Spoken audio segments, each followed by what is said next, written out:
هذا الفتى اليافع يدعى صلاح الدين، واحد من مئات ضحايا الظلم والاستبداد وانتهاك حقوق المواطنين في مديرية الزهرة بالحديدة، التي لا تعرف سوى سطوة الشيخ الذي يصادر كل شيء بالقوة. أنا كنت بسواق بالدباب على الشارع، جاء عبد المنعم شامي كان بيتكلني بالسيارة في الكهرباء الأمامي، وأخذ مسك في المراية يبغاني أسق، ما وقف، مسك في المرآة حق الدباب، يبي يطيحني. أنا ما طحت، ما وقعت على الأرض، أخذ 3 ونزلهم على السيارة وقال لهم ضربوه، فضربوني وطلعوني الدباب، وأخذوا الدباب وراحوا.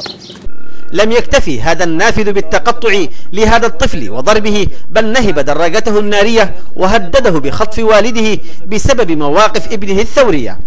بيقول بضرب أبوك، عادوا عبد المنعم شامي، بيقول يضرب أبوي وقال لك بيهينه في السوق.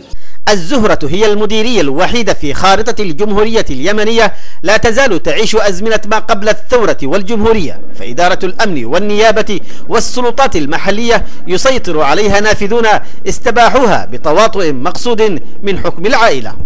ونحن نرفع إلى الجهة المختصة، وإذا نجد الجهة المختصة التي تمثل وزارة الداخلية من مدير الأمن الذي هو كشاوش حبس، ألو احبس فلان احبس فلان، هذا هو الذي نعانيه بصراحة. نريد من خاصة من الحكومة الجديدة أن تبحث عن البدائل من هؤلاء الفاسدين.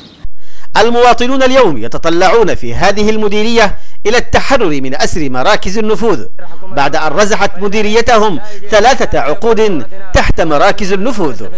فعلا أننا نعاني من الانتهاكات ونعاني من الظلم والاستبداد الموجود في المنطقة، فالذي نطلبه من الحكومة الجديدة أن تغير هؤلاء المفسدين. المنظمات الحقوقية رصدت حيزا من هذه الانتهاكات الصارخة ضد السكان المصادرة حقوقهم وحرياتهم.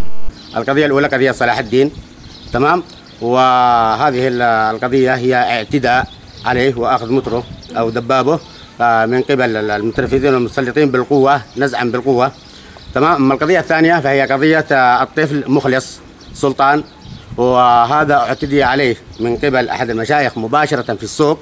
القيود والخطف والضرب ومصادرة الحقوق وإطلاق الرصاص قدرا والإتاوات على الأسواق ونهب المشاريع كلها أساليب تستخدمها مراكز النفوذ لإذلال المواطنين المتطلعين اليوم إلى حياة جديدة لا ظلم فيها ولا نفوذ.